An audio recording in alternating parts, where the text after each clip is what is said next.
Welcome everyone. Thank you for coming to this, the first of our McLeese student debates. Today we have four tremendous young debaters. We're going to be tackling the question, be it resolved, I would rather get sick in the United States than in Canada.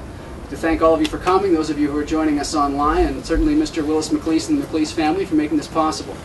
I'll get out of the way in just a moment. I'd just like to introduce and thank our four student debaters and those students who are helping out.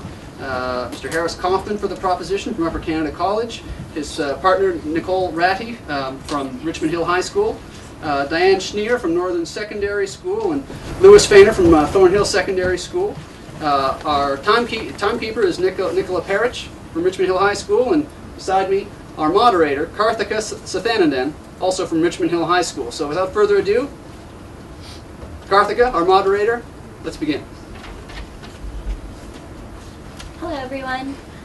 In the sport of debate, there are many styles. The one which you will be watching is the Canadian National Debate format. It consists of 4 constructive 8-minute speeches. Each member will deliver one of these speeches and be expected to bring new points and ideas into the round to further develop their argument. Every speaker after the first will also be expected to refute the ideas previously stated by the opposing side to prove them invalid, and then to proceed to state why their own arguments are more important to the resolution. Other than their speeches, speakers are only able to speak during points of information. A point of information, or POI, is offered when a member from the opposing team stands up, usually like this, during a speech with the intent of pointing out a flaw in this case. Since the speaker has the floor, they can accept or decline POIs as they choose. The debate will be concluded with a 4-minute summary speech delivered by the first speaker from each side. These speeches are to summarize the main themes and ideas brought forth in the round, as well as refute any outstanding ideas from the opposing team, but no new material is allowed. The general idea of a debate is to voice new and interesting perspectives about controversial topics, which helps broaden one's scope of thought. This unique sport of words helps build one's confidence, charisma, and creativity in developing ideas. The 4 upcoming speakers will show a variety of ways in which debaters use style and eloquence to prove their points. Please enjoy this show round. Now, without any further ado, I call this round to order. So the resolution before this House today is I'd rather get sick in the United States than Canada.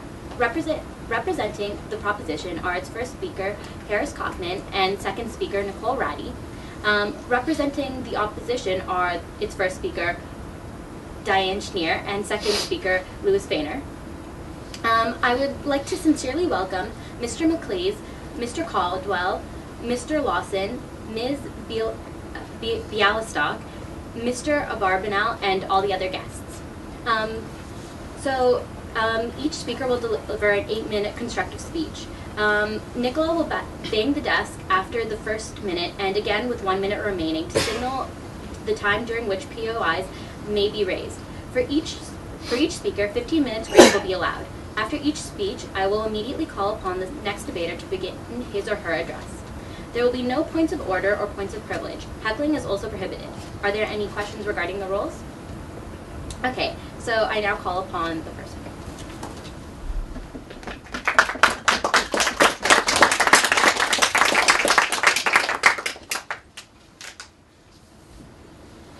Thank you. Ladies and gentlemen, imagine today that you were diagnosed with cancer. In Canada, you'd have to wait 4 weeks before you can even see a specialist doctor, and then an additional 4 weeks before you can begin treatment, which is double the maximum time that oncologists recommend if you actually want to get rid of your cancer. 8 weeks before you can even start to fight the disease, while it spreads throughout your body and you are helpless. In America, you can see a specialist doctor tomorrow and begin treatment before Friday, which is why today the side government is proposing the resolution that be it resolved that I would rather get sick in the United States than in Canada. On side government, I have 3 constructive points that I'm going to be bringing forward to the House today in my speech. First, I'm going to talk about the efficiency and how America simply has a more efficient system. Secondly, I'm going to talk about the hidden cost of the Canadian system. And thirdly, I'm going to talk about the value of choice in choosing whether you need medical insurance or not, like you can in the United States. But before I do that, I'd quickly like to define the terms. We define it pretty loosely. I would rather get sick in the United States than in Canada. We're pretty much saying that I would rather get sick as an American citizen in the United States than getting sick as a Canadian citizen in Canada. Now on to my first point about efficiency. The United States is largely efficient because it has a free market system where there's a profit incentive. there's competition, which leads to overall better service as hospitals try to compete and encourage patients to come to their hospital by offering a better service. Recently, in a ranking of the top hospitals in North America, the #1 Canadian hospital came 56th behind 55 American hospitals. In a world ranking of the top hospitals in the world, the United States had the top 25 for 25 hospitals. So we think it's quite clear off the bat, if you want to compare healthcare systems and you want to compare our best healthcare versus their best healthcare, the United States is much better in this regard. Furthermore, because doctors can make significantly more money in the United States, there's been a brain drain recently in Canada due to an exodus of doctors because after 8 years of studying, they rightly would like to earn a larger salary. And this in part has led to a huge general practitioner shortage in Canada where people can't really see their doctors. Because of the GP shortage, many people don't want to wait 3 weeks to see a doctor, so they're running to an emergency room when they have the tiniest little problem, and this further crowds emergency rooms. As well, we would argue that Canada's monopoly allows inefficiency as there's no accountability and there's no competition to promote the best hospitals and doctors and to isolate the worst. Recently in Canada, we've seen problems with cronyism as well, because a doctor who is your friend can help you in 2 days because no person directly pays them and they can pick and choose who they see. So, essentially, the wealthy and famous in Canada are able to get quick and effective care, while everyone who doesn't know a doctor or the head of cardiology at the Monk Center, they all have to wait in line. But those who are famous and wealthy and powerful can get quicker service before everyone else. Sure. Wouldn't you agree that the same is true for the U.S., except more so? Because in the U.S., if you're wealthy, you can get it quickly. In the U.S., you can't get it at all. Wouldn't you say that's worse? Well, no, because in the U.S., you can get healthcare if you have health insurance. And even if you don't, if you're in an emergency or any other situation, no hospital is able to refuse to treat you. They might charge you after if you don't have health insurance like you would expect they would because you're using their services, but no one has refused treatment in the United States. As well, America's profit incentive has led them to focus more on research and development, and internationally, America ranks first in medical innovation and breakthroughs. In fact, the top 5 U.S. hospitals conduct more clinical trials than all of the hospitals in every other developed country combined. They're also #1 in responsiveness, which measures how fast they are in treating something after a diagnosis. This is part of the reason they have a lower cancer mortality rate than in Canada, because they're much better at treating it once they diagnose it.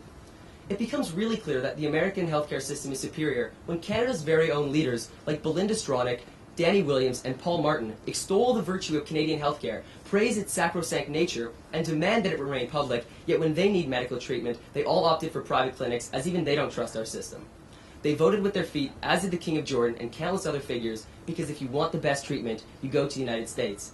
In life, you get what you pay for, and these people understand that we want the better service. It's our life. We live once. We're going to get the best service in the United States. There are also a lot of hidden costs that people don't realize in the Canadian system, and I'd like to quote Theo Caldwell himself, who said that Canada offers universal coverage, but not universal care. Because of the government's inefficiency and arbitrary cost-cutting, many medical requirements are not covered by the government. For example, if you break your leg, they will give you the cast, but the physiotherapy, the actual tough and expensive part of recovering, might come out of your own pocket. As well, if you don't work for a big company, you might not have a drug plan, which can be very costly. I recently went to the doctor and they told me that my spring medicine, my spring allergy medicine was $90, and because I'm not covered by a drug plan, I didn't buy it. A simple bottle of allergy medicine is $90. I can only imagine the cost of actually paying for some serious drugs, like for cancer treatment, antiretroviral drugs for AIDS patients, and I think, it's going to be extremely hard to afford that. There's also a double shock when it comes to the Canadian system, because Canadians don't budget they don't budget and they don't put away money thinking they're going to have to pay for medical costs because they think it's all covered by their tax money. Yet in fact it's not, and recently a study showed that 65% of Canadians have to pay some sort of extra cost. So they're getting hit twice, with their tax money and the extra cost of a drug plan or something like that later on.